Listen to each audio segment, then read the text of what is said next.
All right, next thing we're going to do, we need to get some forward numbers, forward-looking numbers for this company. That is, what do we expect them to do for revenues next year, EBIT, EBITDA, net income, that type of thing. We're going to get that using some equity analyst reports.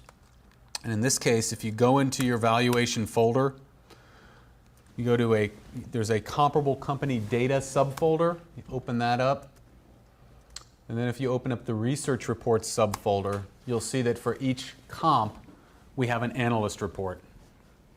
All right, so this is where you're going to find the analyst reports for General Mills and Kellogg when you do your homework. And this is where we're going to pull the Heinz analyst report up now. All right, so this is a pretty typical analyst report. This is obviously authored by Credit Suisse on Heinz. The date on this was November 21st, 2008. All right, basically what I did is tried to find the most recent analyst report just prior to our valuation date. Remember, our valuation date was December 19th. Credit Suisse had done one November 21st. Credit Suisse had also authored analyst reports on each of the other 4 comps that we're looking at as well. When possible, try and get analyst reports for your comps all from the same research firm or same analyst. All right, they all make assumptions, macroeconomic assumptions, embed those into their data. You want to make sure you're working off of consistent assumptions across all comps. They might be wrong, but at least they'll be wrong by the same amount across all of the comps. All right, so we've got Credit Suisse for Heinz. Credit Suisse did all the other 4 analyst reports too, and really pretty close to our valuation date. Okay, so we pulled this up. Again, this is a pretty typical structure. Obviously, they're going to tell us who they're writing about, usually give the ticker symbol. At some place on the first page, usually toward the top, they'll tell us what is the analyst rating. That is, does the analyst think this stock is a buy, sell, or hold? Sometimes they might call it outperform, market perform, underperform. Basically the same idea. Do they expect the stock to do well or do poorly over the next 12 months? Okay, in this case, they think Heinz is going to outperform the market. They're currently trading, at least as of the date of this report, at $39.57 a share. The analyst thinks that within the next 12 months, Heinz stock should hit 47 bucks. All right, so you usually find some summary of that. They'll talk about their 52-week price range, typically give market value of equity and enterprise value somewhere as well, just like this report does. All right, the research analysts who worked on this, their names, contact info is listed. I guess you could call them and tell them what a good or bad job they did. I've never personally called an analyst report or an analyst to commend them on their work, but I guess you could. And then there'll be a bunch of narrative, typically, geared toward justifying the rating they've placed on the stock. Talking about what the company has recently done, talking about key developments in the industry. If there are any acquisitions in the industry, they'll probably mention it here. Key macroeconomic assumptions that they're embedding into their forecast. Again, really just trying to justify that rating that they put on the stock. All right, in this case, telling us why they think it's an outperform. All right, I'm not going to read all the narrative. It'll probably put all of us to sleep. You can do that in your own time if you want. But somewhere on the first page, there typically will also be some type of financial and valuation summary table. Basically, what is revenue going to be next year, EBITDA. Sometimes they give EBITDA, sometimes they don't. Sometimes they give EBIT, sometimes they give net income. Sometimes they give earnings per share. Really can differ from analyst to analyst. But in most cases, you will find a summary table here, and typically there's some information that we can use from that. All right, we may pull some data from that in a little while. All right, next few pages, just more narrative. Not going to read that. But then toward the back, and this analyst gives a quarterly breakdown of earnings, both on an actual, 2008A for actual, and an estimated or expected basis, 2009E, 2010E for expected or forecasted, estimated, whatever you want to call it. So they've got a quarterly model. Then they've got a breakdown. In this case, they break down Heinz across its different segments as well, which is interesting to look at. North America, U.S. food, Europe, Asia Pac, rest of the world. All right, so that's kind of interesting to see. And then they've got a rolled up year by year forecast model, usually one of the last things in their analyst report. Okay, this is where we're going to be sourcing the key numbers for our analysis. This is where we'll source those from. All right, everybody find that in their report? So if we go back to the model, what we're looking for here, I need to get sales, EBIT, EBITDA, earnings per share, and CapEx. All right, so the first thing I want to get from my research report is sales for next year. In this case, this would be 2009 expected. Okay, so that would be 10,130. Next year after that, 10,080. I'm just going to enter those in. Next thing I need is EBIT. Right, and here's where this analyst report gets a little unusual in that if you look through here, there's no line for EBIT and there's no line for operating income, either in the model or on that summary page on the first page, in that summary table, I guess. Right, but what we do see here is earnings before interest, taxes, and amortization, EBIT-A. And then we see the line item directly above that, amortization, basically zero in every year. So in this case, EBIT-A is equivalent to EBIT. When you read analyst reports, sometimes you have to think a little bit about what they're trying to communicate. They might use some different abbreviations. They might make mistakes. Sometimes you'll see mistakes in their work. Oftentimes they're very glaring mistakes, I've seen. So you need to kind of be on your toes when you read an analyst report, kind of be looking for things to be phrased a little bit differently. For example, in this analyst report, there's no CapEx or capital expenditures. They call it capital spending. All right, so don't let different labels throw you off. But in this report, next year's EBIT, 1510, the year after, 1540. All right, so that's EBIT. Next thing we need in our model is EBITDA, EBITDA. We don't see it on the model page here, but it is, if we recall, it is in that table on the first page. So they give us EBITDA 1812.3 for next year, 1835.8 for the year after.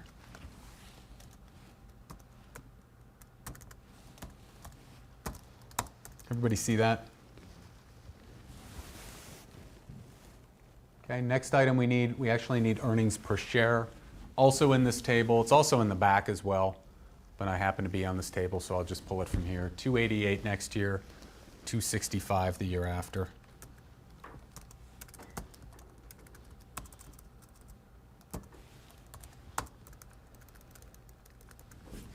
Which is interesting because it's actually showing earnings per share going down in the next couple of years.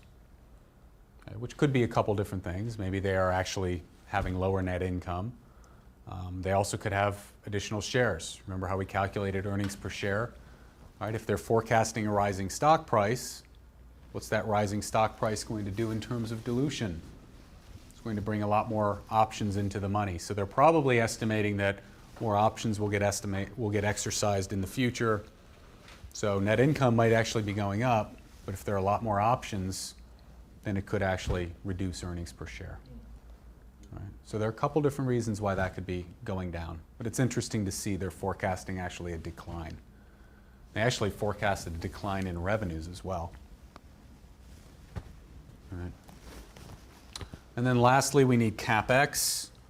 Again, as we talked about before, the CapEx figure is called capital spending in this report, which is 355 next year, 353 the year after. Everybody see those right there?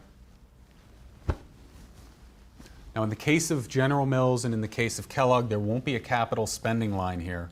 What you're going to do in your model is you're going to calculate the ratio of latest 12 months CapEx to revenues, right, to get a percentage. So in other words, if we did that for Heinz, like roughly 300 million divided by roughly 10 billion, about 3%. If we were to do that for Heinz, CapEx divided by revenues, roughly 3%, then we would assume that that ratio will hold going forward. So for next year's revenues, we'd multiply it by 3% to estimate CapEx. We do the same thing for 2 years out. Okay, so you'll do that for your homework for both for both General Mills and Kellogg. Right, so that's really all we need from the analyst reports. Again, you've got them for General Mills and Kellogg. Right, the only twist is using that CapEx as a percentage of sales to estimate CapEx for the next 2 years. All right, any questions on that? Last thing we need to do is we need to calculate dilution. If Heinz had convertible debt or convertible preferred, we would figure it in right here. All right, let's just do a quick example. Don't do what I'm doing. I'm just really follow along. Sorry about that. What I'm going to assume, just for illustrative purposes, is let's assume Heinz had $1 billion of convertible debt. They don't, but let's assume they do. That convertible debt would have been included in the long-term debt line item on their balance sheet, which we would have captured when we calculated total debt before, right? But let's assume they've got $1 billion of that debt as convertible debt. And let's assume that that is convertible into common stock at an exercise price or a conversion price of, let's call it $30 a share. Right? Which is a strike? That would be the equivalent to a strike price. In terms of convertible securities, we call it a conversion price. It's the same idea, though. If the market price of the stock is over the conversion price, it makes more sense for the holder to convert because it's worth more. All right, so the same in the money, out of the money designations apply. But in this case, Heinz is trading, I know they're trading at like $37 a share. So I selected a conversion price that was purposely in the money to illustrate what would happen. All right, if they've got $1 billion of debt convertible debt outstanding at a conversion price of $30 a share, what that means is that that debt can be converted into 33.3 million shares of common stock.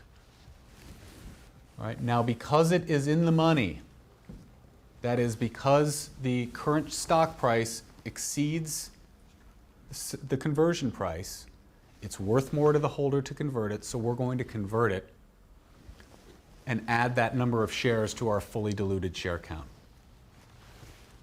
All right? And at the same time, we're going to deduct from total debt that $1 billion because this is no longer convertible debt. It's stock now. It's equity. We've converted it to stock, so we cannot double count. That's what I was saying earlier. And does everybody see that? Okay, so if you have convertible debt, really what you need, or convertible preferred for that matter, you need the face amount, and you also need the conversion price. The model will do the rest for you. It'll figure out, is it in the money? And if it's in the money, it'll convert it to stock. If it converts it to stock, it'll add that number of shares to the fully diluted share count. And at the same time, it will deduct the original face amount from the amount of debt so as not to double count. And now the last thing I need to do is I need to go to my options table. Remember we talked about this before, and I need to figure out, based on the employee stock options that are exercisable, how many of them are in the money, and then the model's going to do that treasury stock method and figure out how many new shares would need to get issued to account for those option exercises. Does that make sense? All right, so where do I find this information? Back of my page, wow, you even remembered the page. Page 59 of the 10K. All right, toward the end of the notes section of my 10K, I've got my options table. All right, this table that we looked at before. Now the way our model is set up, the way our template is set up rather, is that we've got space for, I believe it's 10 up to, actually it's up to 9 different groupings of options. All right. In the case of Heinz, we only have 3, so we've got more than enough space. Basically, for each of these groupings, we'll have one line item. We'll enter the number that are exercisable. Then down below, we'll enter the corresponding weighted average strike price for each. And then the model will perform the treasury stock method here in this quote-unquote calculation section, figure out for each grouping of options is it in the money? If it's in the money, do the treasury stock method. Take the proceeds from those option exercises, go out in the market, buy back as many shares as they can, and then issue as net new stock only the balance. That is, the amount of stock that they couldn't buy back in the market. So that's all the model is going to do. As long as you understand this and you know where to find your data, the options section of this template is very easy to do. All right, so now last thing I need to do, I need to capture number of options that are exercisable, each of my 3 groupings, and the corresponding weighted average exercise price.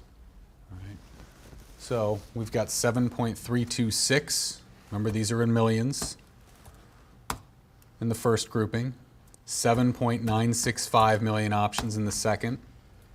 3.958 in the third. I've just captured these 3 numbers. That's where I got them. All right. And then down below, need to enter the corresponding exercise prices. $33.31 for the first grouping, $40.71 for the next, $49.83 for the last grouping. And just by looking at these, if I know the share price, I can tell you which of these are in the money. If I tell you the share price is 37, then we can figure out real quickly just by looking at it that only the first grouping of options are in the money. For the other 2, no one's going to buy something for no one's going to buy something for $40.71 that's only worth 37. All right, that wouldn't be to their advantage. So these, there's no effect from these whatsoever. And these, what'll happen is we'll buy as many shares as we can, or we'll buy them at $33.31. Company will go out, take those proceeds, buy as many as they can at the current price, which is 37, and issue the balance of that 7.33 million as net new stock. And that is what is getting calculated down here in cell F203. And the net effect is that the company has to issue about 800,000 new shares. The rest of them they were able to buy in the open marketplace with the proceeds that they received from the exercise. Make sense? All right, so we're adding, at the end of the day, we're basically adding 800,000 to that 314 million share count that we had, the basic shares outstanding. We're adding 800,000 to it. Right? And that includes not just the options, it also includes the shares that would get issued or created upon conversion of the convertible preferred or convertible debt if there had been any. We'd add that total number to our to our basic shares, which would get us to, where is it? Fully diluted shares outstanding of 315.2. Okay, that's that basic share count, 314 and change plus 800,000. All right, and at this point now we're done with spreading Heinz. My numbers should match your numbers, and the model is able to calculate equity value of about 11.7 billion, enterprise value of about 16.5 billion. And if we look at that in terms of valuation multiples, we look at our LTM multiples, we see that Heinz is trading at about 1.6 times revenues. Remember, the interpretation of that is for every dollar of revenues Heinz generates, the market rewards Heinz with $1.58 of enterprise value. Okay, for every dollar of EBITDA Heinz generates, the market values that at $8.90. And for every dollar of EBIT, the market values that at $10.60. All right. Again, next week we'll figure out why do these multiples differ, what do they mean, and how do we use them. But that's the goal, and we've accomplished that with Heinz. We've calculated our enterprise value, calculated our equity value, calculated our multiples. All right, so at this point we're done spreading Heinz. And if we go back to our comp sum tab, now we'll see that the data for Heinz is now residing in my comp sum tab as well. So all of those multiples, we've set up links to link to those from our comp spread tab. So your homework, again, you're going to spread General Mills and Kellogg. in your comp spread tab. Once you've done so, you're going to link to that data over on your comp sum tab. So for your stock price, or for the ticker symbol for General Mills, you would say equals, control page down, and you'd go to that ticker symbol, which is in cell G4 on the comp spread tab. For the share price, equals, control page down, find your share price on the comp spread tab. It's kind of a tedious exercise, but it's going to give you some practice at linking and also doing the control page up, control page down, navigating around. Okay, one other thing that you should do is once you have a complete data set, all right, that is you've got not just 3 multiples in each category, but you've got all 5, I want you to also calculate the median and the mean of each each grouping. Okay? The mean is obviously an average. Everybody know what a median is? Yeah, if you take all 5 and you line them up high to low, median will be the middle value. All right, so sometimes we look at medians, sometimes we look at mean. I'll talk a little bit more about when we would use a median versus a mean next class. All right. Let's talk about, I'm going back to the slides. This next slide, selecting multiples and ranges, I'm going to skip this for now. We'll talk about this next week after you've done a full spread exercise. When we've got a full data set, we'll talk about selecting multiples. I think it'll make a lot more sense once we have a complete data set to work with. All right, so we'll talk about that. Next thing I want to talk about is precedent transactions, our second of our 3 valuation methodologies. Also going to be a valuation methodology based on using multiples. So like comparable companies, it's going to be a relative valuation methodology. And a lot of folks, including myself in many circumstances, think this is the best way of valuing a company, particularly if you're looking at a controlling interest transaction or trying to get to a controlling interest value.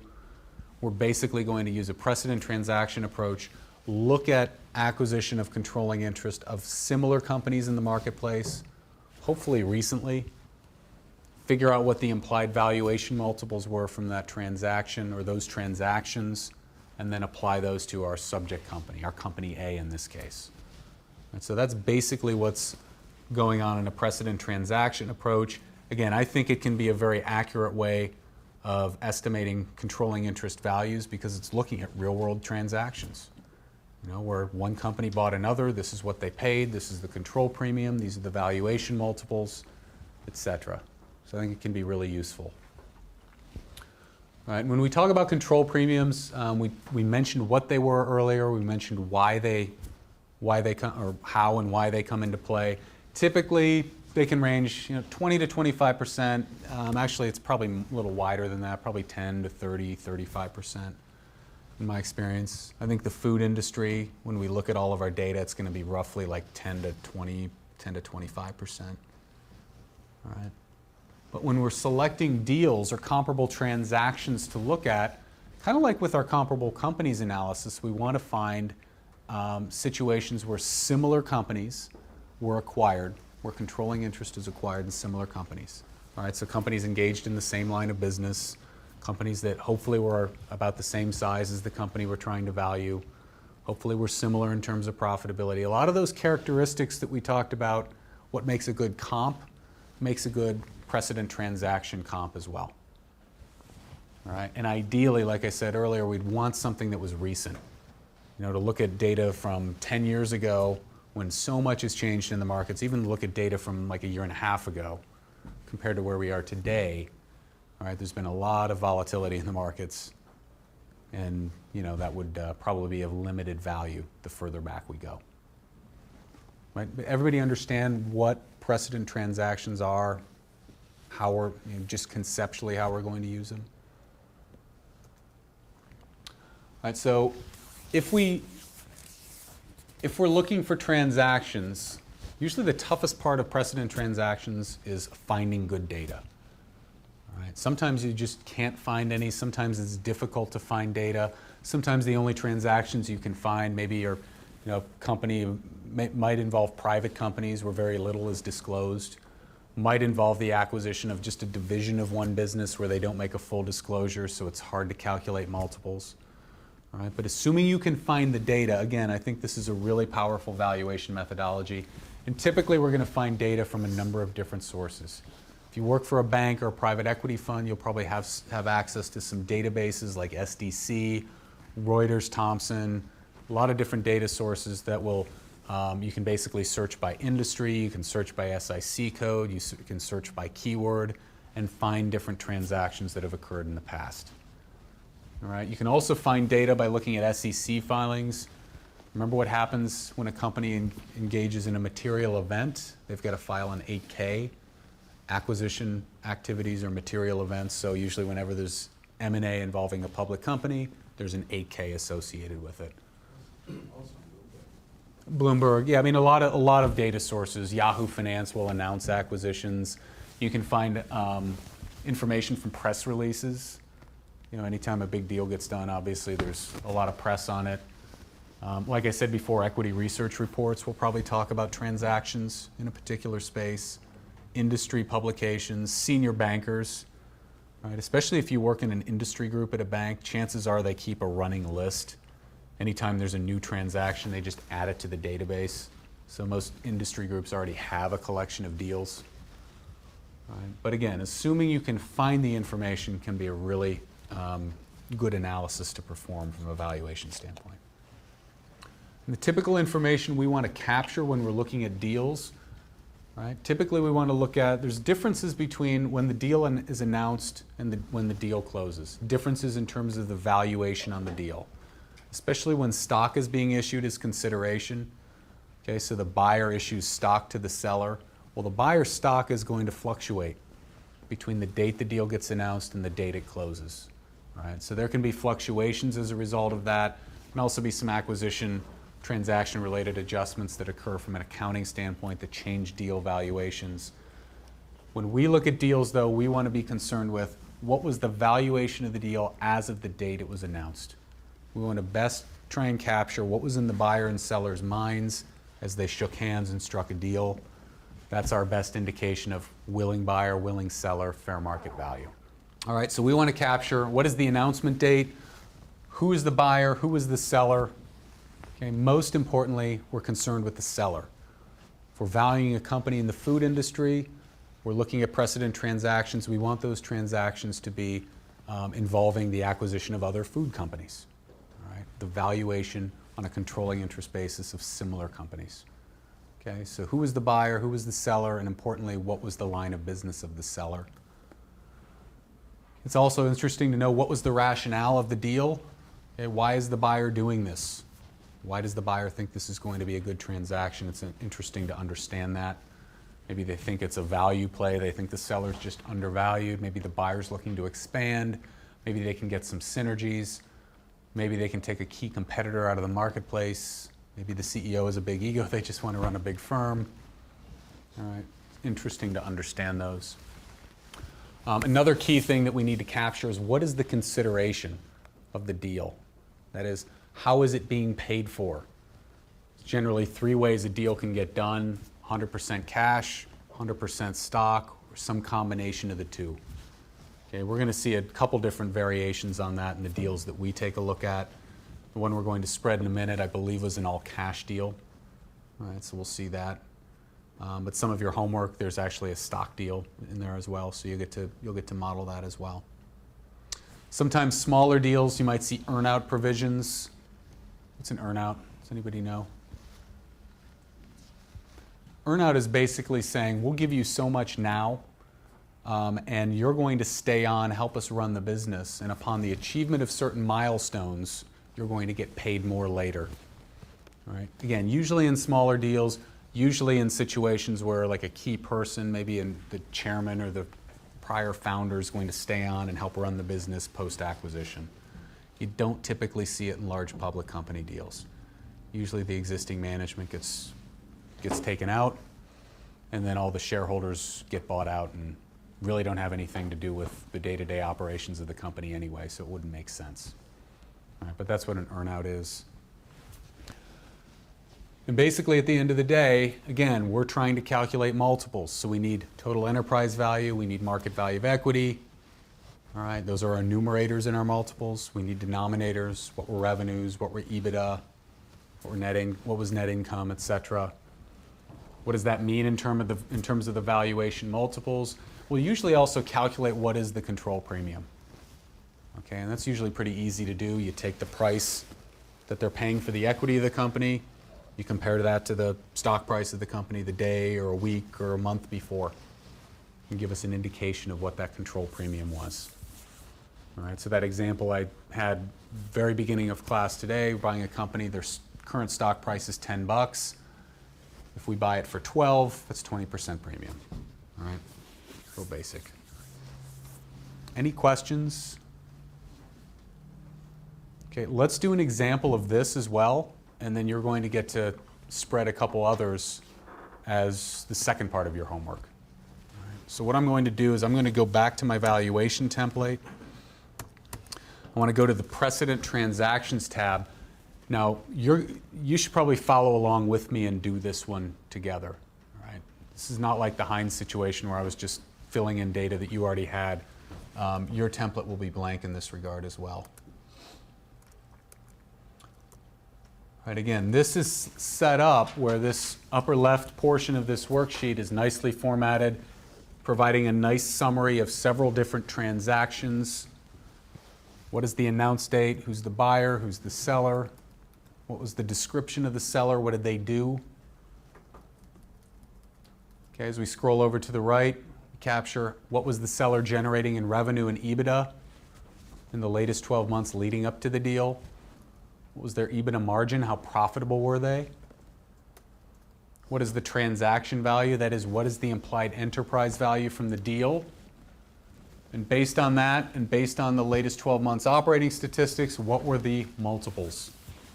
Okay, this first deal that we've got listed here, Unilever acquired Best Foods. It was it was basically a $23 billion deal, which represented a 2.7 times revenue multiple, a 14.2 times EBITDA multiple. And it also involved a control premium of just about 16%. All right, so all the work we're going to do, when I say we're going to spread one of these deals, we're going to capture all the information necessary to populate this table up above. Okay, and I've given you several other transactions, Philip Morris, Nabisco, General Mills, Pillsbury, etc. The first one we're going to look at is actually the Mars Wrigley deal, which took place in kind of spring of 2008. And Mars, which was a private company, went in and bought Wrigley, which was then a public company. Because it was an acquisition of a public company, there was a lot of information on the deal. We're going to look at that information, filter out all the information we need to calculate these multiples, spread that, and then we summarize it in this table. Make sense? All right, so Mars bought Wrigley. The announcement date was April 28th, 2008. I got real creative with the description here. Wrigley was a gum maker. All right, typically it's a couple sentences. All right, and then all these items over here, these are blank right now. We need to link to these, right? But right now we've got nothing to link to.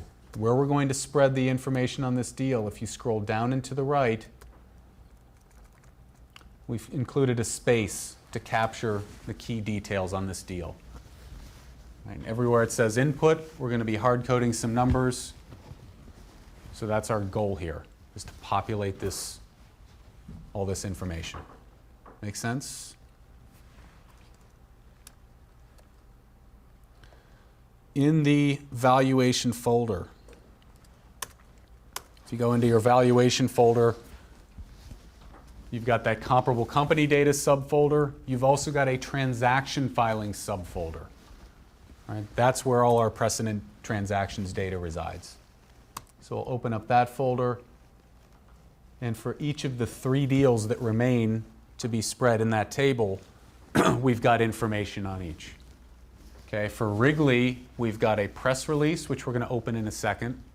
So the day the deal announced, they did a press release, gave us some key indications of what that deal, what the consideration was, what the price was, etc.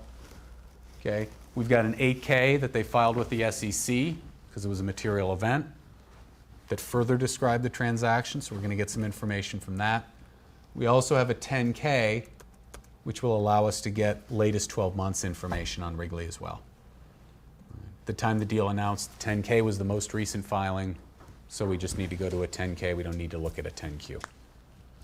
First thing I want to open, the Wrigley press release.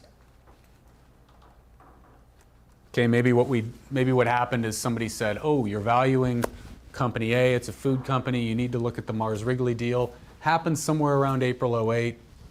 So we go out, we Google Mars Wrigley, we find a press release, and this is our first look at the deal, so to speak. Okay, so in the press release, Mars is buying Wrigley. They're buying them for about $23 billion. Okay, so we have an indication of the overall deal size. The funny thing about journalists, you don't know whether that $23 billion is necessarily total enterprise value or market value of equity. All right, just like I said before, anytime we get data on public companies, we always get it from where? SEC. These types of things are good for a first look, but we want to validate everything we see here with SEC filings. So I'm going to read the press release. I'm going to say that's great, that's fine, that's good, but I want to go and get the actual data I'm going to put into my model needs to be sourced out of an 8K. So this is what will typically happen. We'll get a press release, we can read that. It's basically saying $23 billion in cash. And I'm not going to read the whole thing. They're getting some financing help from Buffett on the deal. All right, so there's a little blurb in there from Buffett. It's really not all that key to the deal. We're really more concerned with aggregate value, not necessarily who's investing in it or who's providing the financing. Okay, what we want to see actually is toward the bottom here. This is the price. Wrigley shareholders get $80 in cash for each share of stock that they own. And then Mars is also going to assume about $1 billion in Wrigley debt. Okay, so we need to factor those two items into the analysis. All right, and then in that next paragraph, it gives us some more good information. It tells us that this deal is going to represent about a 28% premium to the stock price on the day prior to the announcement. All right, it's a pretty high premium actually, 28%. Anybody following that Kraft Cadbury offer in the press? Kraft made an unsolicited bid for Cadbury, and it was like a premium, I think, of about 16%. And Cadbury's all up in arms. They've rejected the deal. They've said, you're undervaluing us. Not surprisingly, they're pointing to the Mars Wrigley deal and saying, well, they got a 28% premium. Where's our premium? All right, so that's how these data get used in the real world. A lot of sellers will look back on these. A lot of buyers will use these to formulate offers. Okay, they'll look at industry premiums and make sure they're kind of in the ballpark there.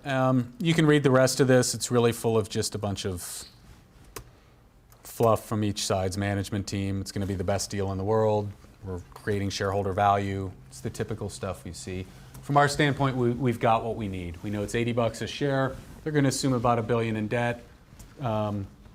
Premium is about 28%. We've got their prior day closing price, and we know that the deal is around $23 billion in value.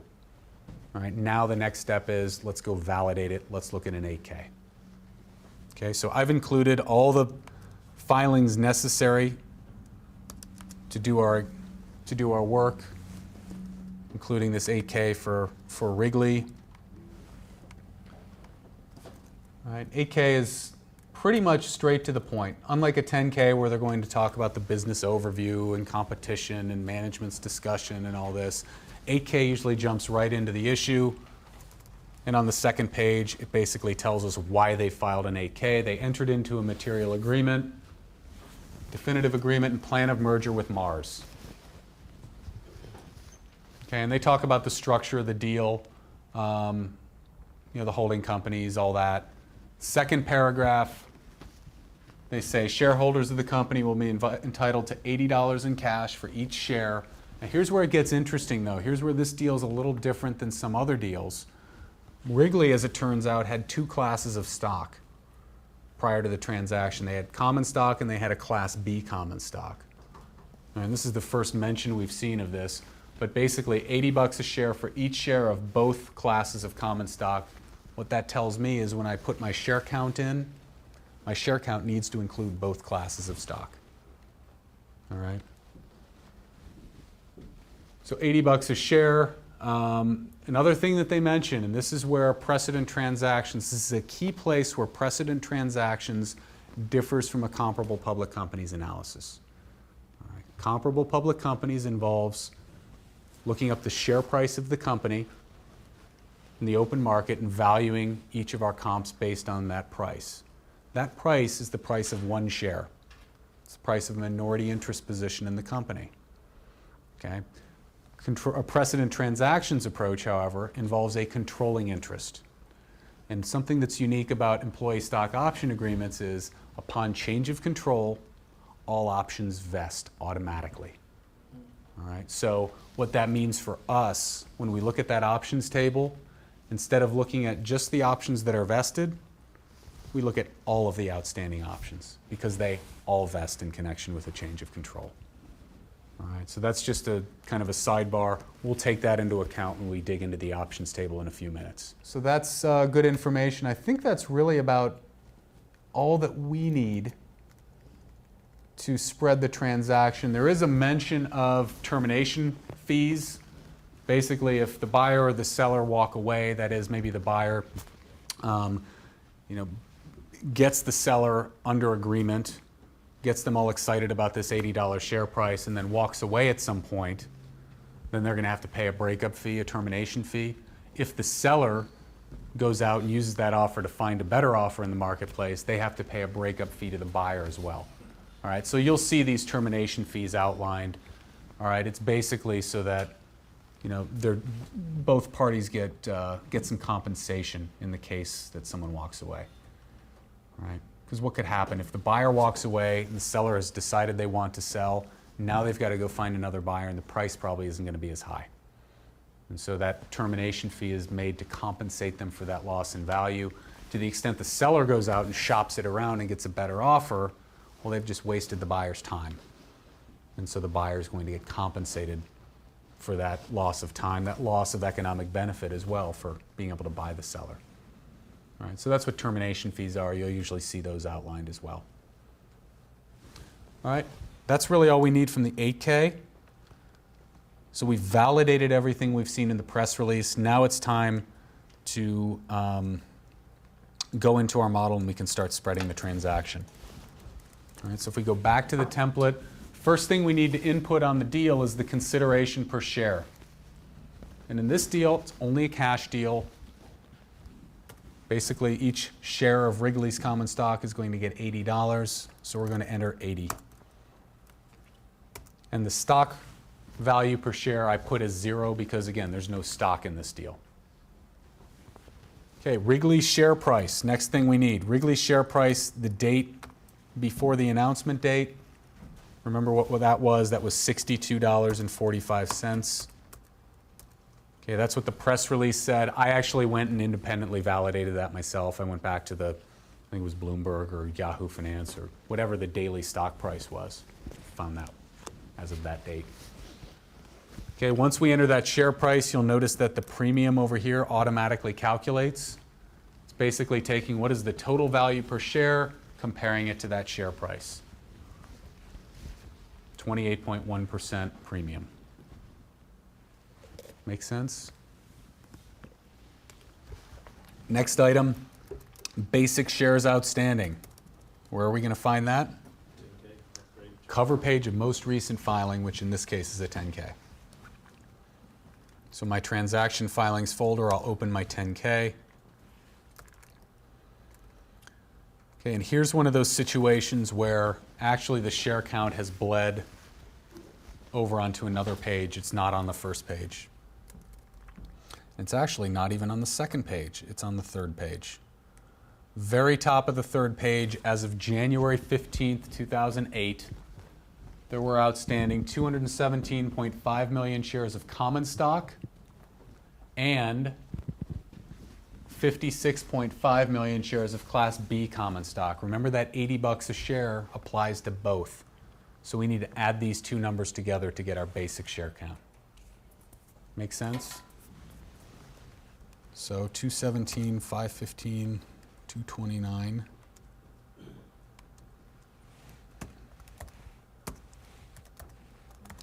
So in this basic shares outstanding cell, what we want to do, we want to add equals 217.515229 plus 56.453637. I'll just leave those numbers up for everyone. All right, 217.515229 plus 56.453637. All right, make sure you have an equal sign at the front of that formula. If you don't have an equal sign, Excel doesn't know that you're trying to perform a calculation. When you hit enter, you should get 274.0. All right, remember, this is just our basic shares. We still haven't factored in dilution. Once we do that, it will increase our share count. Okay, and then this fully diluted share calculation here will actually go up. All right, so this includes our basic shares plus dilution, which we'll take care of down here.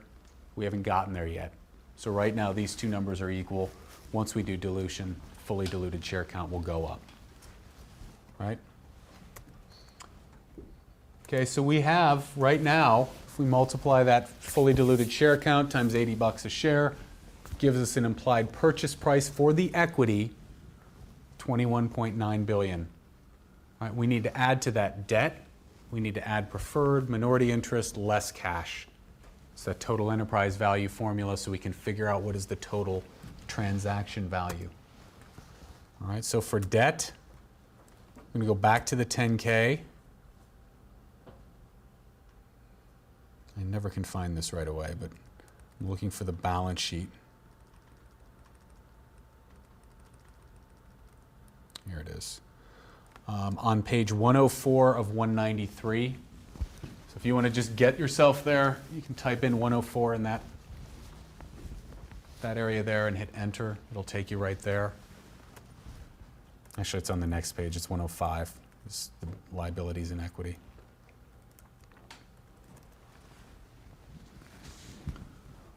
Everybody find that? Okay, so I need Wrigley's total debt. Remember, total debt can include short-term debt and long-term debt. So I first look in the current liabilities section. Short-term debt is 0. Okay, so all I'm going to have is long-term debt, which is $1 billion. Okay, so back to my template where it says debt, I'm going to just type in 1,000. Remember, my model is in millions. So 1,000 means $1 billion. Preferred, minority interest, very easy. They're both 0. They don't have any. So I'll enter zeros for both of those. And then for cash, we'll get that right off the balance sheet. In this case, it's going to need to be two numbers, cash and cash equivalents, as well as short-term investments.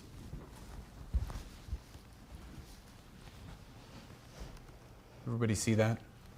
So for cash, it's going to be 278.843 plus 0.635. Be careful on the decimals here. Don't just enter 635, it's 0.635. All right, so that number should be equals 278.843 plus 0.635. Does everyone have that? You should get 279.5. So far, so good? Okay, next, we need to deal with dilution. Stock options, remember they all vest. So we need to go to the options table, back of the 10K. What's the easy way to keyword search and find an options table in an electronic doc? Keyword search, Control F for find. Type in exercisable. Okay, it's like the third or the fourth. It's actually like the fourth hit. All right, you should get down to here. I'm on page 124 of 193. This is their options table. A lot more straightforward than some. They've basically got two lines, outstanding and exercisable. Which one do we want? Outstanding. Remember, they all vest. So all of those 14.87 million options will vest. So in our model, we're going to want to enter 14.87 at an exercise price of $50.16 per share. Okay? Just knowing that exercise price, what does that tell us? Are they in the money or out of the money? Deeply in the money. They're getting bought at 80 bucks a share. The exercise price is $50.16. So they're deeply in the money. Means the option holders are going to make a lot of money on this deal. So everybody got that? 14.87 million options, weighted average exercise price $50.16. We do the treasury method, and it tells us that there's going to be an additional 5.55 million shares that get issued in connection with this deal to satisfy all those options. All right, so now we've got total enterprise value. All right, so we've got the numerator for our multiples. We've got the control premium that we're going to need to summarize in that table. All right, the last thing we need to capture is what was Wrigley doing on an LTM basis, revenues and EBITDA. All right, that'll give us the numerator or the denominator for those multiples. Also allow us to calculate the EBITDA margin, show how profitable Wrigley was. All right, and in this case, there are no recent 10Qs and last 10Qs. All we have is a 10K. What I want you to do is just delete all those out for the 10Qs. All right, so you can select those if you hold down Shift and then use your arrow keys. You can select these 4 cells and then just hit delete.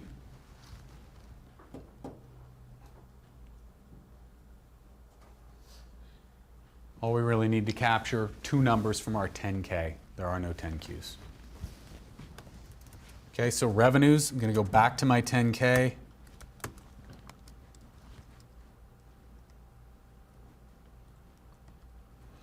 Again, the financials started around page 105. Actually, it's on page 103 of 193, income statement. And my revenues for 2007, $5.3891 billion. All right, so for revenues, I'm going to enter 5389.1.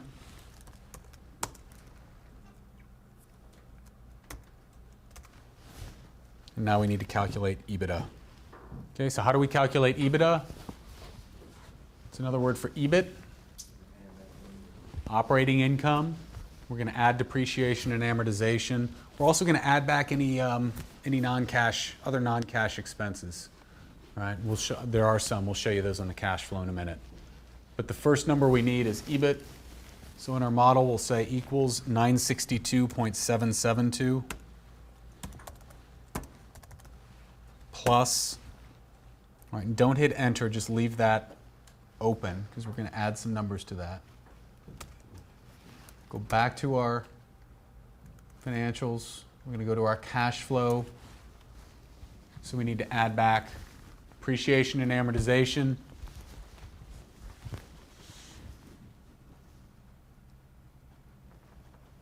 Okay, and they also had an unusual or a non-cash gain on retirements of property and equipment, so we're going to take that out. So what I want to do is to that 962, I want to add 217.778